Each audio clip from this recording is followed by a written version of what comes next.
Un debate vigoroso. Hola y bienvenidos a Rosy Investiga. Soy Rosy, y en esta serie vamos a sumergirnos en el lado más oscuro de la naturaleza humana. Prepárense para conocer la historia de cómo la maldad puede esconderse detrás de la fachada más normal. Hoy, empezamos una serie escalofriante, El asesino del lado. ¿Qué pasa cuando la sonrisa del vecino oculta a un depredador? En este episodio, desenterraremos el caso real de un criminal que vivía en la comunidad, pasaba desapercibido y era, para todos, simplemente un buen tipo. Pero bajo la superficie, acechaba un sanguinario. Ponte tus audífonos, ajusta el volumen, porque la investigación comienza ahora. Copyright. Todo el material presentado en este podcast es propiedad de Rosy Investiga. Copyright 2025. Todos los derechos reservados. Marzo de 1977. Beude, el niño de 8 años, agarró algo duro y rompió el cristal inferior de la ventana del baño.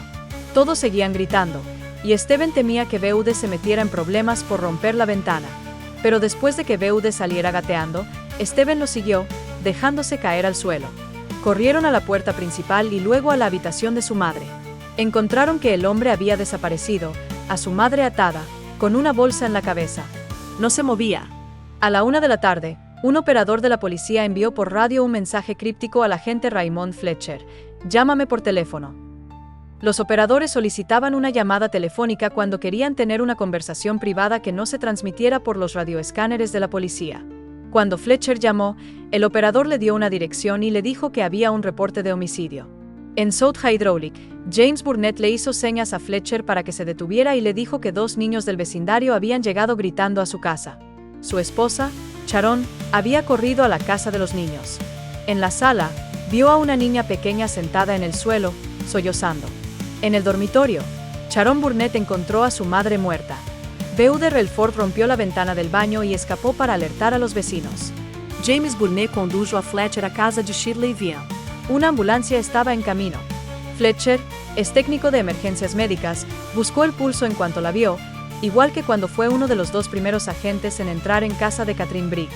Sintió una contracción bajo las yemas de los dedos. No era el pulso, sino algo débil. Fletcher arrancó el cordón umbilical y el camisón, pero tuvo cuidado de dejar los nudos intactos. Inició la reanimación cardiopulmonar, presionando el pecho de la mujer. Los bomberos estaban llegando. Les dijo que conservaran los nudos. Eran una prueba. Estaba tan oscuro con las persianas bajadas que apenas podían ver. Llevaron a la mujer a la sala y reiniciaron la RCP. Ya era demasiado tarde. Fletcher llamó por radio. «Envíen detectives», dijo. «Es un homicidio». En la sala de estar, Fletcher vio a la niña sentada en un sofá, todavía llorando. Apartó cuidadosamente los nudos y examinó las habitaciones y el cuerpo. No se le ocurrió que este asesinato pudiera haber sido cometido por el mismo tipo que había matado a Catherine Brigg.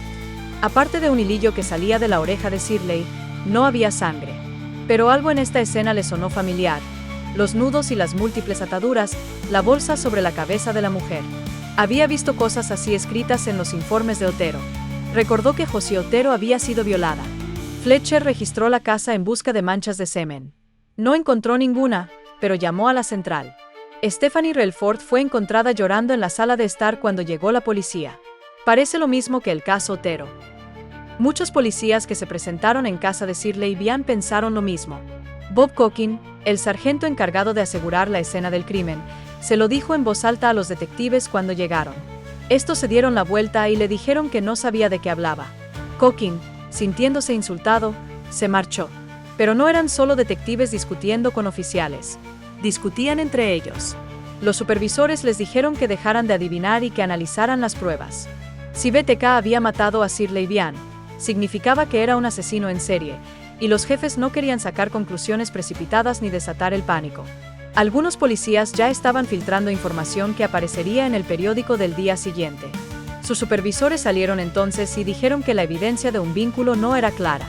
El nuevo reportero policial de Leagle, Ken Stephens, no se lo creyó y escribió un artículo que señalaba similitudes entre los crímenes de Otero y Vian.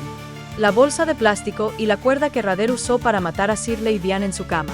Bill Cornwell, jefe de detectives de homicidios, había visitado la escena del crimen de Vian solo para asegurarse de que no fuera el asesino de Otero otra vez. Observó en privado varias diferencias entre los casos. No había semen ni una línea telefónica cortada en la casa de Shirley. Los hijos de Otero murieron, los de Shirley sobrevivieron. Pero su instinto le decía que podría ser el mismo tipo. Cornwell y Lamunjon también consideraron brevemente si este caso podría estar relacionado no solo con los Otero, sino también con el asesinato sin resolver de Catherine Bright. La mayoría de los detectives aún creían que alguien más había asesinado a Bright. Fletcher, quien fue el primer interviniente en las escenas del crimen de Bright y Vian, también lo creía. Los hijos de Shirley intentaron ayudar a la policía. Steven, el niño de 6 años, se derrumbó, lloró y les contó todo lo que había visto. Había ido a tomar sopa. Había hablado con un hombre con un maletín sobre una fotografía y luego lo había dejado entrar. Se culpó a sí mismo por ello. Había dejado entrar al hombre que mató a su madre. Dijo que el hombre vestía muy bien. Describió a un hombre de entre 30 y 40 años, de cabello oscuro y barriga. Pero mientras el niño hablaba, un agente uniformado se acercó. El cuerpo de Shirley Vian es llevado para realizarle la autopsia. El niño señaló. El malo se parecía a ese hombre, dijo el niño.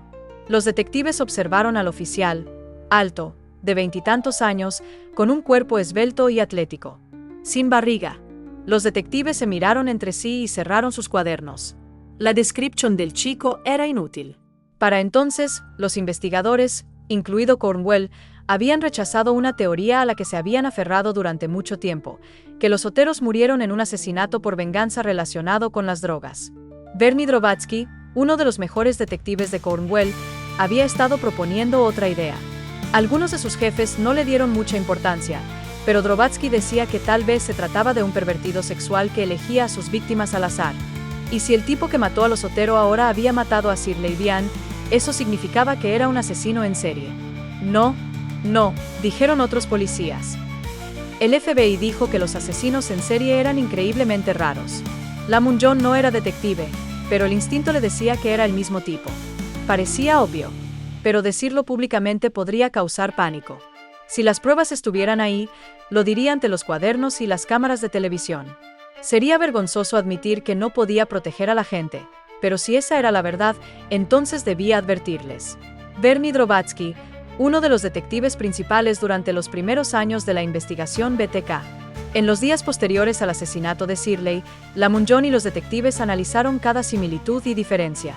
El asesino de Otero los había sorprendido sin miramientos. Este asesino había sorprendido a Shirley y a sus hijos. El asesino de Otero les había atado las manos a la espalda, también este sujeto. El asesino de Otero había atado los tobillos de Joe Otero a los pies de su cama. Este asesino había atado los pies de Shirley a un cabecero. En ambas escenas, un asesino le había puesto una bolsa de plástico en la cabeza a alguien.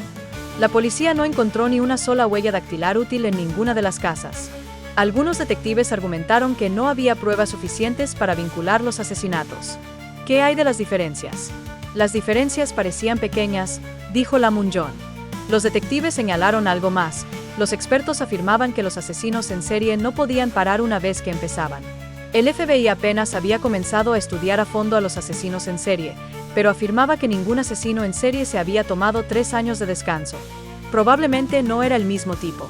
Al final, siguiendo el consejo de algunos de sus detectives y su propio deseo de estar más seguro antes de arriesgarse al pánico público, Lamunjon decidió no hacer ningún anuncio. Pensó que la publicidad podría inspirar a BTK a volver a matar. Tomó la decisión con un pensamiento sombrío. El estrangulador probablemente lo obligaría a cambiar de opinión. Steven Relford, el hijo menor de Shirley Vian, crecería amargado, bebiendo, drogándose y pagando a artistas para que le cubrieran el cuerpo con tatuajes de calaveras. Recordaría los gritos. BTK también recordó los gritos, y no le molestaron. Y con esto cerramos el escalofriante capítulo de El asesino del lado. Gracias por investigar conmigo. Si te atreves a seguir el rastro, no te pierdas el próximo episodio, donde revelaremos la doble vida del asesino y los errores de la policía que permitieron que siguiera operando. Suscríbete a Rosy Investiga en tu plataforma favorita para que no te pierdas ni un solo detalle de este caso. Nos vemos en el próximo episodio.